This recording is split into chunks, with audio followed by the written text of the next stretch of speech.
Orang yang meninggal pada waktu hari Jum'ah itu termasuk orang yang meninggal dalam keadaan husnul khatimah. Walaupun sebagian ulama itu tidak menyetujui secara keseluruhan. Kenapa? Karena mereka mempunyai satu alasan. Karena Nabi meninggalnya bukan hari Jumat, tetapi Nabi meninggalnya pada hari Senin. Dan kita mendapati ya Abu Bakar pun meninggalnya juga ingin sekali diwafatkan pada hari ketika Nabi meninggal dunia. Pada hari apa? Senin. Makanya ketika saat itu Abu Bakar nanya ketika detik-detik kematiannya, ini hari apa? Karena sudah mulai lupa hari. Ini hari apa ini? Jumat, apa hari Ahad? Sudah malam, itu kata Abu Bakar itu. Malam. Dan aku berharap aku meninggal pada hari ketika Nabi diwafatkan oleh Allah. Dan kita tahu Nabi diwafatkan pada hari Senin. Nah, sebagian ulama memberikan ta'liq. Apa itu ta'liq, Pak? Ta'liq itu komentar, ya. Jadi kalau memang hari Jumat itu matinya mendapatkan husnul khatimah, tentunya pasti Nabi, Abu Bakar dan para sahabat-sahabat besar pun dimatikan hari Jumat. Ya. Tapi ya, itu terjadi khilaf di antara ulama dan kita tidak membahas secara detail, sangat panjang nanti dan bukan pembahasan kita.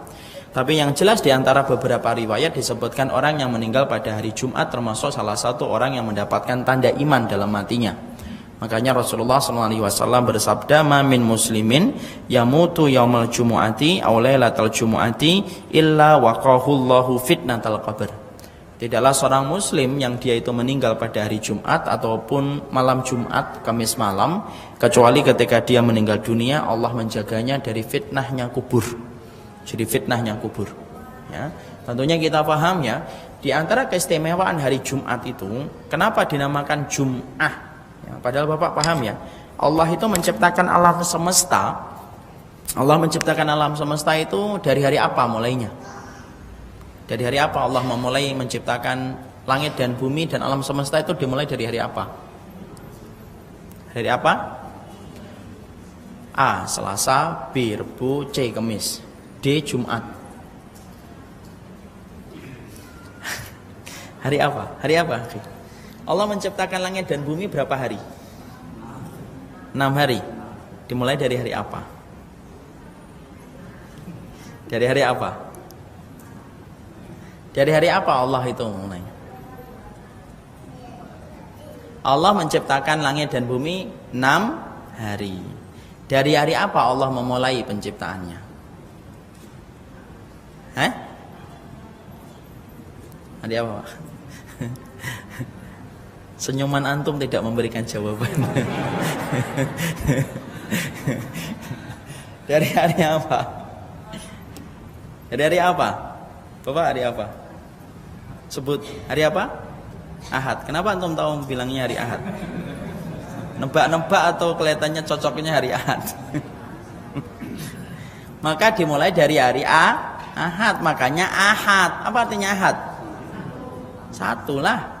Isnen, wahidun, isnain, salasatun, arbaatun, khamsatun, sittatun, sab'atun. Itu namanya bahasa Arab, ya. Maka yang pertama Ahad, Isnen hari kedua, Sulasa hari yang ketiga, Arbi'a hari yang keempat, Khamsatun, Khamis hari yang kelima. Kok yang keenam kok bukan hari Situn? Kan Sittatun. Kok malah Jumatun? Karena diambil dari jamaah, Pak. Apa itu jamaah? Karena berkumpulnya semua kebaikan itu pada hari Jumat. Sayyidul Ayyam. Makanya kemudian Sayyidul Ayyam. Tapi bukan berarti kemudian kita salah loh mengartikan tidak mau beramal kecuali hari Jumat. Karena saya sering mendengar, saya sering melihat tulisan tidak menerima pengemis kecuali hari Jumat. Itu salah itu. Pengemis kok memang kalau dia lagi butuh memang tidak nunggu hari Jumat lah.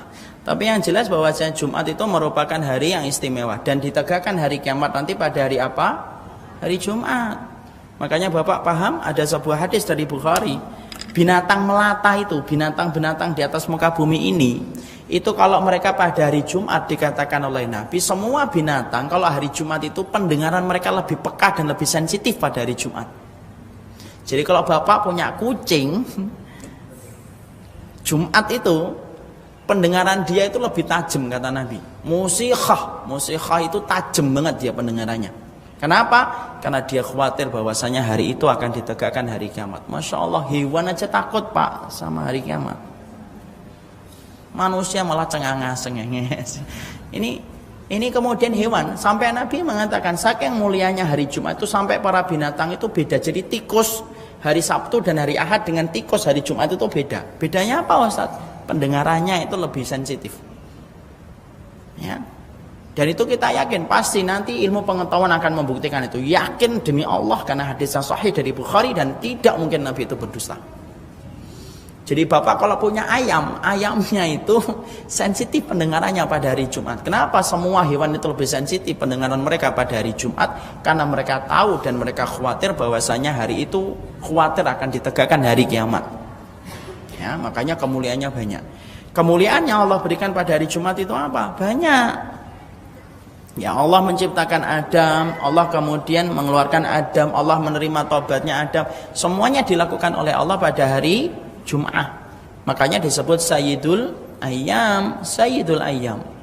Makanya kemudian kita disunahkan banyak perkara pada waktu hari Jumat. Ya, pada waktu hari Jumat banyak syariat yang Allah perintahkan kepada kita ketika Allah tidak perintahkan pada hari-hari yang lain. Dan salah satunya ini pas ini jam 5 ini. Ini kesempatan jam emas kita ini bertemu dengan kesempatan emas untuk bertemu dalam doanya Allah.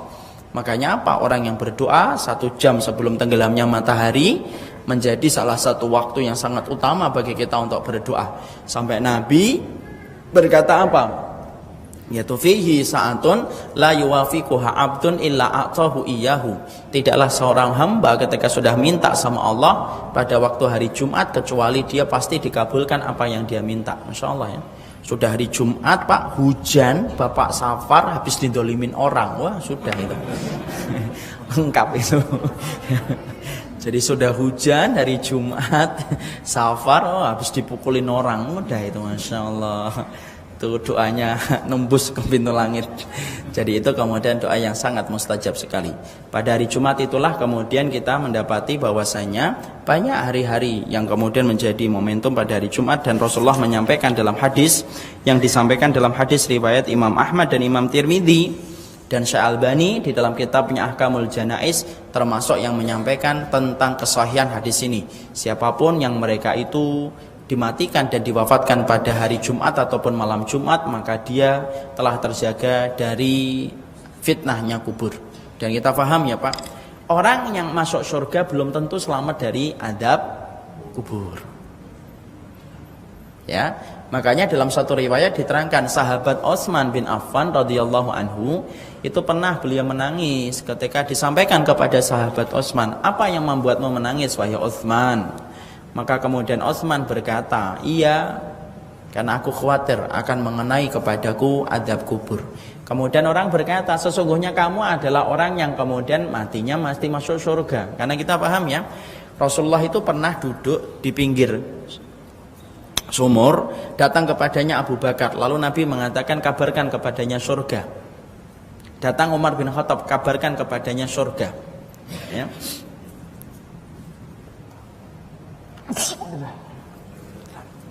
Kemudian datang sahabat Utsman, kemudian Nabi mengatakan kabarkan kepadanya surga, tetapi dia akan mendapatkan fitnah dulu sebelum mendapatkan surga. Ya, fitnahnya apa? Yaitu beliau dibunuh ketika menghadapi fitnah. Di situ kita mendapati sahabat Utsman bin Affan, maka sesungguhnya ketika beliau tanya, kenapa kemudian dia itu menangis? Karena sesungguhnya beliau takut dan beliau khawatir bahwasanya beliau terkena azab kubur. Kenapa? Orang yang masuk surga belum tentu dia selamat dari azab kubur. Nah disitulah kita paham sesungguhnya azab kubur itu merupakan perkara yang harus kita mengerti apa sebab-sebab azab kubur.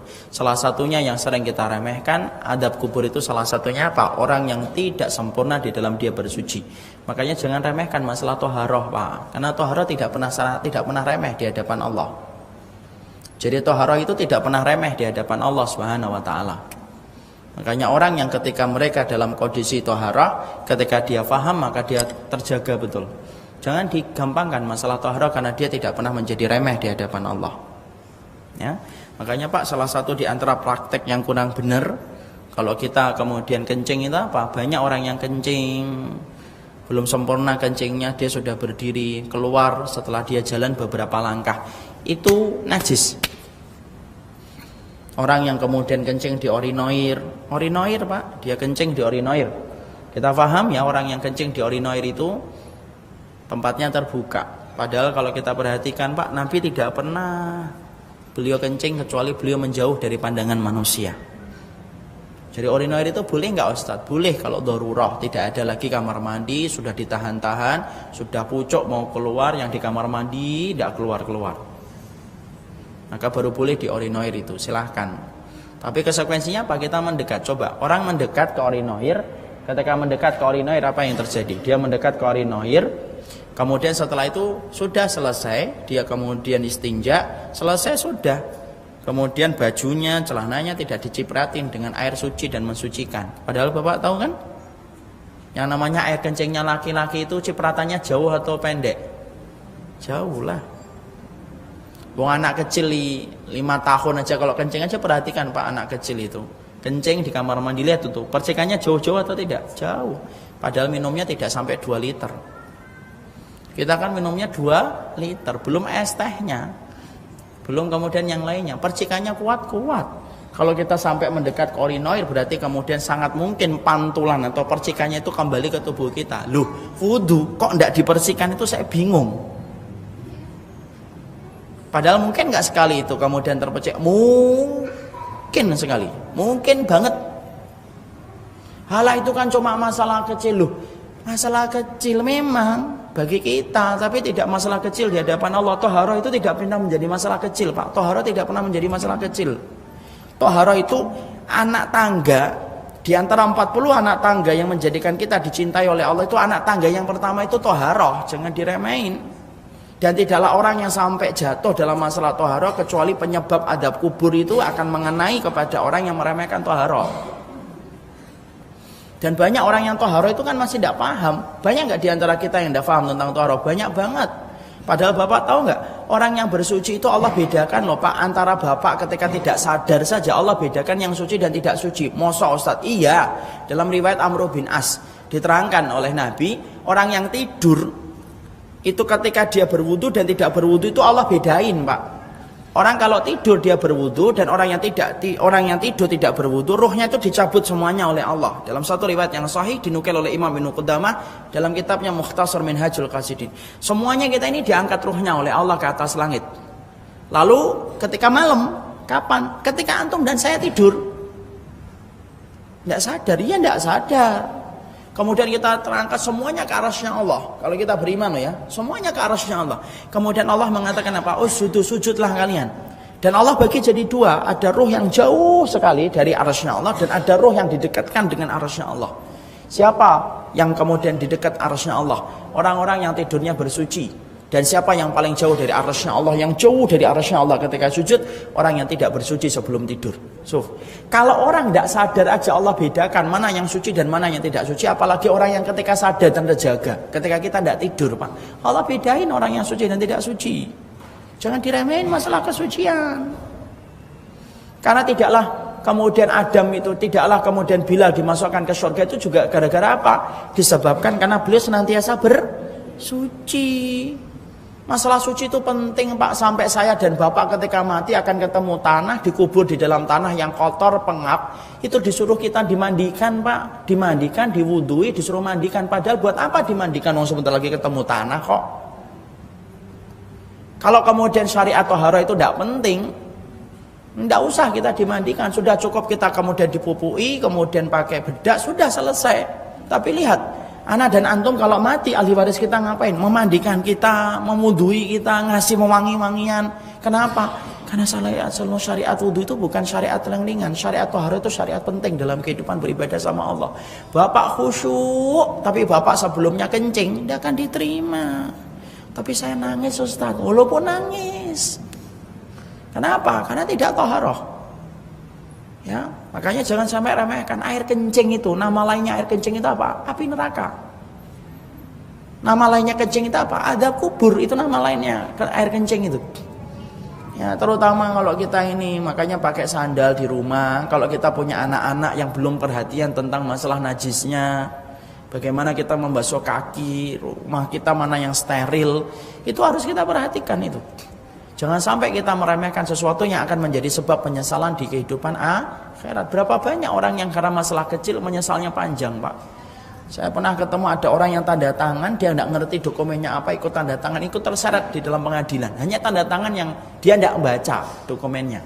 Loh, kalau masalah tanda tangan bisa menyebabkan penyesalan panjang, air kencing itu bisa menyebabkan penyesalan panjang. Ya, jadi toharoh itu ringan? Tidak ringan, Pak.